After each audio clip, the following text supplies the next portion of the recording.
Hello प्यारे बच्चों, आप सभी लोगों का Rahul Pareek chemistry YouTube channel में हार्दिक स्वागत है। और कल वाली चीज़ें डिस्कस करने के बाद में अब हम लोग अपने इस टॉपिक को आगे बढ़ाने वाले हैं बच्चों। कल वाला जो अपना टॉपिक था वो ये था कि हमने उसमें डेल्टा एस का वैल्यू फाइंड किया था टोटल का। वहाँ पे हमने एंट्रोपी के अंदर चेंज फाइंड किया था और ये जो चेंज था वो एक्चुअली में टोटल वाला चेंज था। अब टोटल वाला जो चेंज होता है वो दो कंडीशंस में अलग अलग होता है। रिवर्सिबल के अंदर डेल्टा एस टोटल का वैल्यू हमेशा आपको जीरो लेके चलना होता है, जबकि इरिवर्सिबल प्रोसेस के अंदर दो अलग अलग कंडीशंस होती है। जैसे स्पॉन्टेनियस के लिए हमें डेल्टा एस टोटल का वैल्यू हमेशा पॉजिटिव के अंदर लेना होता है। ये किस तरीके से वैल्यू पॉजिटिव के अंदर आता है तो ये आपके सामने मैंने पूरा का पूरा आपको डेराइव करके समझा रखा है, लेकिन ये आपका कुछ काम का नहीं है। आपको तो बस यही याद रखना है कि भाई डेल्टा एस टोटल का वैल्यू स्पॉन्टेनियस प्रोसेस के लिए हमेशा और हमेशा पॉजिटिव के अंदर आता है और नॉन स्पॉन्टेनियस प्रोसेस के लिए डेल्टा एस टोटल का वैल्यू नेगेटिव के अंदर आता है। ठीक, अब इतना कुछ पढ़ने के बाद में हम लोग अपना सेकंड लॉ ऑफ थर्मोडायनेमिक्स को अब शुरू करने वाले हैं। तो बेटा सबसे पहले हमें सेकंड लॉ ऑफ थर्मोडायनेमिक्स क्या बोलता है, या उसका जो मेन पार्ट है, या उसकी जो मेन लाइन है, या उसकी जो मेन स्टेटमेंट है वो क्या है कि अगर कोई भी प्रोसेस स्पॉन्टेनियस है ना, यदि कोई भी प्रोसेस स्पॉन्टेनियस है तो उसके स्पॉन्टेनियस होने के लिए पूरे के पूरे यूनिवर्स का जो एंट्रोपी होगा या फिर टोटल एंट्रोपी होगा वो हमेशा बढ़ेगा। कहने का मतलब क्या है, ये तो मैंने आपके सामने अभी सेकंड लॉ ऑफ थर्मोडायनेमिक्स का स्टेटमेंट रीड किया है। अब हमें ये एक्चुअली में क्या बोलता है कि भाई अगर कोई प्रोसेस स्पॉन्टेनियस है ना, तो बेटा स्पॉन्टेनियस अगर कोई प्रोसेस है तो उसके लिए जब आप डेल्टा एस टोटल का वैल्यू निकालोगे तो वो हमेशा और हमेशा पॉजिटिव के अंदर आएगा। या उसका वैल्यू अगर मान लीजिए पॉजिटिव के अंदर है तो उसका वैल्यू आगे जा कर के बढ़ेगा। जैसे मान लीजिए आपके पास में ये कोई सिस्टम है, अगर आप इस सिस्टम के अंदर कोई भी थर्मोडायनेमिक प्रोसेस को करवा रहे हैं तो बेटा थर्मोडायनेमिक प्रोसेस को करवाने के बाद में जब इस वाले सिस्टम के अंदर जो भी एंट्रोपी का चेंज आएगा और इसमें इस वाले प्रोसेस को करवाने के बाद में सराउंडिंग के अंदर जो भी चेंज आएगा, राइट, इन दोनों के अंदर जो भी चेंज आएगा, जो बदलाव आएगा, वो आप जब इन दोनों को ऐड करते हैं तो इन दोनों को ऐड करने के बाद में जो अपने को डेल्टा एस सिस्टम मिलेगा, मतलब इन दोनों को जोड़ने के बाद में, इन दोनों को जोड़ने के बाद में जो हमें टोटल एंट्रोपी चेंज मिलेगा ये हमेशा और हमेशा पॉजिटिव के अंदर देखने को मिलेगा। कहने का मतलब क्या है, जब भी कोई प्रोसेस स्पॉन्टेनियस होता है तो उसको स्पॉन्टेनियस बनाने के लिए डेल्टा एस टोटल, मैं यहाँ पे आपके सामने डेल्टा एस सिस्टम की बात नहीं कर रहा हूँ, डेल्टा एस सराउंडिंग की बात नहीं की जा रही है, यहाँ पे डेल्टा एस टोटल की बात की जा रही है। तो कुल मिलाकर के सेकंड लॉ ऑफ थर्मोडायनेमिक्स का जो सबसे पहला स्टेटमेंट है वो स्टेटमेंट क्या आता है कि अगर कोई प्रोसेस स्पॉन्टेनियस है, स्पॉन्टेनियस अगर वो प्रोसेस होगा तो बेटा वहाँ पे डेल्टा एस टोटल का वैल्यू, डेल्टा एस टोटल का वैल्यू पॉजिटिव के अंदर आता है, पहली चीज़। अब अगर डेल्टा एस टोटल आ रहा है तो बेटा सिस्टम और सराउंडिंग इन दोनों को जोड़ने से हमें क्या मिलता है, यूनिवर्स मिलता है।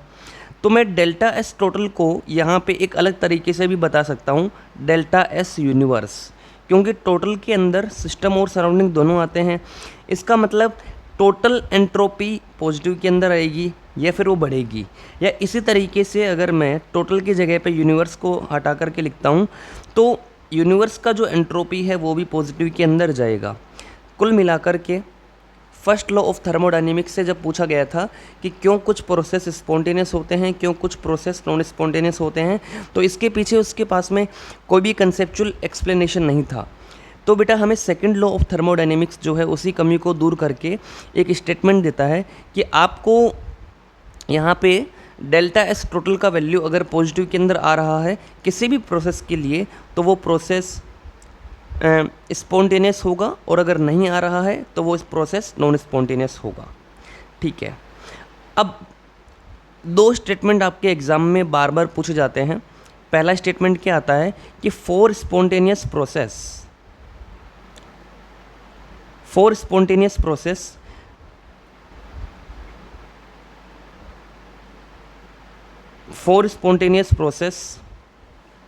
Entropy of system increases. गलत बात, बिल्कुल बात ध्यान से सुन लेना।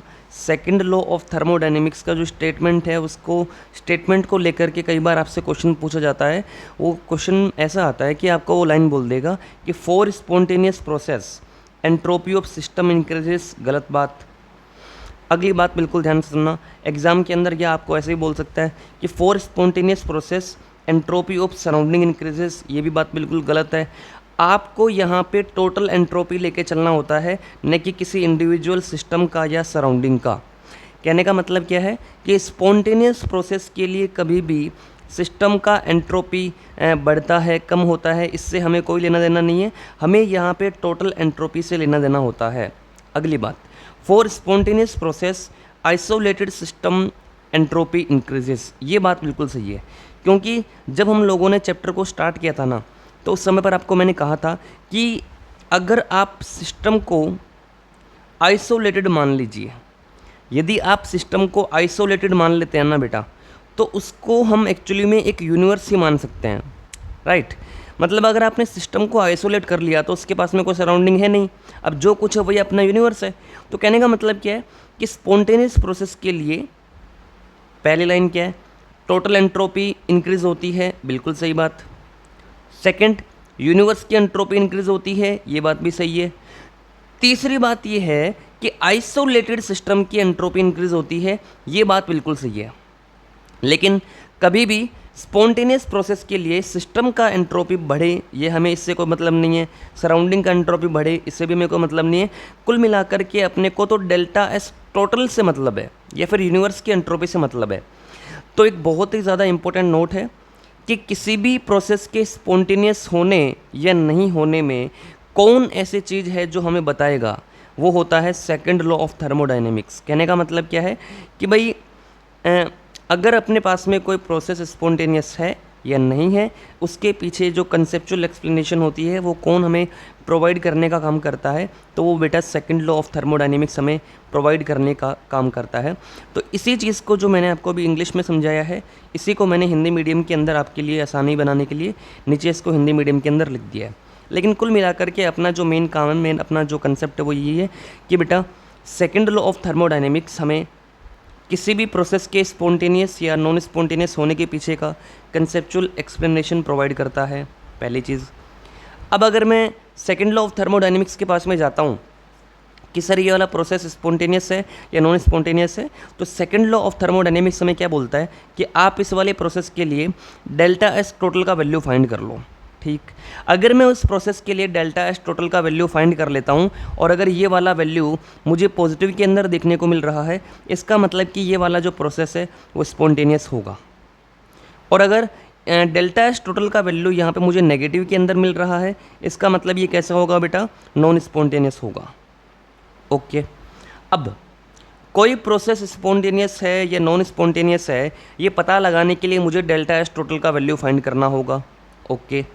डेल्टा एस टोटल का वैल्यू फाइंड करने के लिए मुझे यहाँ पे डेल्टा एस सिस्टम फाइंड करना होगा, plus delta S surrounding find करना होगा। ओके।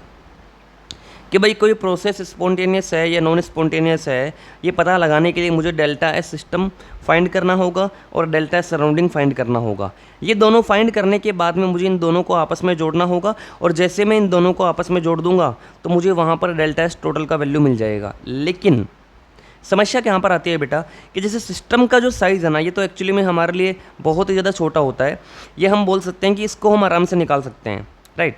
तो इसे हम डेल्टा एस सिस्टम को हम लोगों के लिए फाइंड करना होता है इजी, लेकिन डेल्टा एस सराउंडिंग को फाइंड करने में हमारी पूरी जान निकल जाती है, क्योंकि सराउंडिंग बहुत ज़्यादा बड़ा होता है। क्योंकि सराउंडिंग को आप एक टाइप से यूनिवर्स ही मान लो, मतलब इतना बड़ा यूनिवर्स है, उसमें से अगर आप छोटा सा सिस्टम को अगर माइनस कर लेते हो तो जो बचा हुआ है वो पूरा सराउंडिंग ही है। कहने का मतलब कोई प्रोसेस स्पॉन्टेनियस है या नहीं है, ये निकालने के लिए मुझे क्या निकालना पड़ेगा, डेल्टा एस टोटल मुझे फाइंड करना पड़ेगा। ओके, ये फाइंड करने के लिए मुझे डेल्टा एस सिस्टम और डेल्टा एस सराउंडिंग फाइंड करना पड़ेगा। लेकिन डेल्टा एस सिस्टम तो मैं आराम से निकाल सकता हूँ, लेकिन भैया सराउंडिंग का डेल्टा एस निकालने में हमारी जान निकल जाती है। कहने का मतलब ये बहुत ही ज़्यादा मुश्किल होता है। तो डेल्टा एस सराउंडिंग को हम लोग फाइंड नहीं कर पाएंगे। जब हम डेल्टा एस सराउंडिंग को फाइंड नहीं कर पाएंगे तो क्या हम वहाँ से डेल्टा एस टोटल को फाइंड कर पाएंगे, क्या नहीं कर पाएंगे। तो जब हम डेल्टा एस टोटल को फाइंड नहीं कर पाएंगे तो अब हम लोगों के लिए आगे किस तरीके से चीज़ें आसान बननी चाहिए कि जिससे हम डेल्टा एस टोटल का वैल्यू फाइंड कर सकते हैं। तो बात को बिल्कुल ध्यान से सुनना। डेल्टा एस टोटल निकाला जाएगा, कोई प्रोसेस स्पॉन्टेनियस है या नॉन स्पॉन्टेनियस है, पहली चीज़।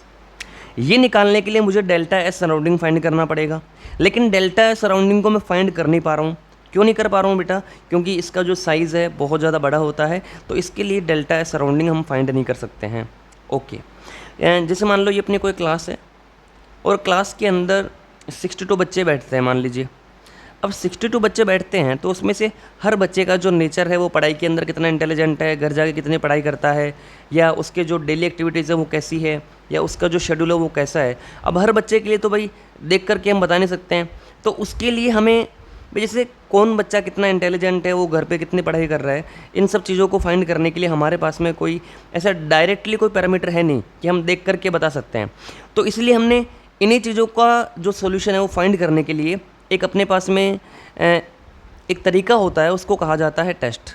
कि हम लोग उस बच्चे का टेस्ट लेंगे तो हमें उससे पता चल जाएगा उसके नंबर देख करके कि भाई उसका क्या शेड्यूल है, उसका किस तरीके का बिहेवियर है।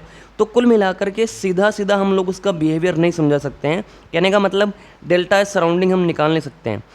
कुल मिलाकर के उसका जो नेचर है बच्चे का, वो कैसा है, वो घर जाके कैसे पढ़ाई करता है, ये हम सीधा सीधा निकाल नहीं सकते हैं। तो बेटा उसी चीज़ को निकालने के लिए अपने पास में तरीका होता है टेस्ट लेने का।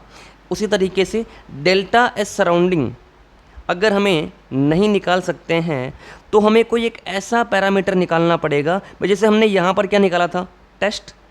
उसी तरीके से हमें यहाँ पे एक ऐसा पैरामीटर निकालना होगा कि जिससे हमारी जिससे हमारी डेल्टा एस सराउंडिंग के ऊपर जो डिपेंडेंसी है, जो निर्भरता है, वो ख़त्म हो जाए। और उसी चीज़ को समझाने के लिए, आसान बनाने के लिए जो अगला कंसेप्ट आता है, वो अगला कंसेप्ट आता है बेटा गिब्स फ्री एनर्जी। ये गिब्स फ्री एनर्जी क्या है, क्यों हम लोग इसको पढ़ रहे हैं, इसके पीछे का लॉजिक क्या है, तो मैं एक बार वापस इसको रिपीट कर देता हूँ। होता क्या है कि जैसे मान लो अपनी क्लास है, अब क्लास के अंदर तो 62 बच्चे बैठे हैं। अब यार कोई बच्चा कैसे मतलब घर जाके पढ़ाई कर रहा है, या उसका जो किस तरीके से पूरे दिन का शेड्यूल रहता है, या वो कितना फ़ोन यूज़ करता है, इन सभी चीज़ों को हम डायरेक्टली बता नहीं पा रहे हैं। सीधी बात ये है। तो डायरेक्टली जब बता नहीं पा रहे हैं तो हमें इनडायरेक्टली निकालने के लिए हमने एक तरीका यूज़ किया है और उसको हम बोलते हैं टेस्ट। हम उस बच्चे का टेस्ट लेंगे, अगर उसका जो स्कोर अच्छा आ रहा है, इसका मतलब कि वो बच्चा एक अच्छे शेड्यूल के अंदर है, घर जाके चीज़ों को रिवीजन कर रहा है। तो कुल मिलाकर के जब हम डेल्टा एस सराउंडिंग का वैल्यू सीधा सीधा निकाल नहीं पा रहे हैं, जब हम डेल्टा एस सराउंडिंग का वैल्यू सीधा सीधा नहीं निकाल पा रहे हैं, क्यों नहीं निकाल पा रहे हैं भाई? क्योंकि इसका जो साइज़ है बहुत ज़्यादा बड़ा होता है। तो बेटा सीधा निकाल नहीं पा रहे हैं तो इनडायरेक्टली हम इसको किस तरीके से निकालें कि हम इसको निकाल करके डेल्टा एस टोटल का वैल्यू निकाल लें, और वहाँ से हमें समझ में आ जाएगा कि ये वाला प्रोसेस स्पॉन्टेनियस होगा या नॉन स्पॉन्टेनियस होगा। 100 बात की एक ही बात है। सेकेंड लॉ ऑफ थर्मोडायनेमिक्स हमें क्या बोलता है, अगर स्पॉन्टेनियस है तो उसके लिए डेल्टा एस टोटल का वैल्यू आएगा पॉजिटिव। डेल्टा एस टोटल का वैल्यू पॉजिटिव आएगा, इसका मतलब क्या हुआ कि भाई उसके लिए हमें डेल्टा एस सिस्टम और डेल्टा सराउंडिंग फाइंड करना पड़ेगा। लेकिन दिक्कत कहाँ हो रही है, डेल्टा सराउंडिंग को हम लोग सीधा सीधा फाइंड नहीं कर पा रहे हैं। क्यों नहीं फाइंड कर पा रहे हैं? साइज़ बहुत बड़ा है। तो इसी को फाइंड करने के लिए इनडायरेक्टली हम लोगों ने एक नया पैरामीटर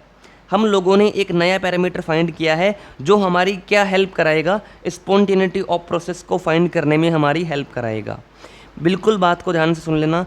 डेल्टा एस सराउंडिंग को इनडायरेक्टली निकालने के लिए हम लोग यहाँ पे गिब्स फ्री एनर्जी का कंसेप्ट पढ़ने वाले हैं। मतलब गिब्स फ्री एनर्जी हमारी हेल्प करेगा डेल्टा एस सराउंडिंग को प्रेडिक्ट करने के बारे में। ओके, तो कुल मिलाकर के अब आगे हम लोग पढ़ने जा रहे हैं गिब्स फ्री एनर्जी। ये गिब्स फ्री एनर्जी होती क्या है, ये किस तरीके से हमारी डेल्टा एस सराउंडिंग के ऊपर जो निर्भरता है उसको ख़त्म करती है, ये कंसेप्ट हम लोग पढ़ने वाले हैं।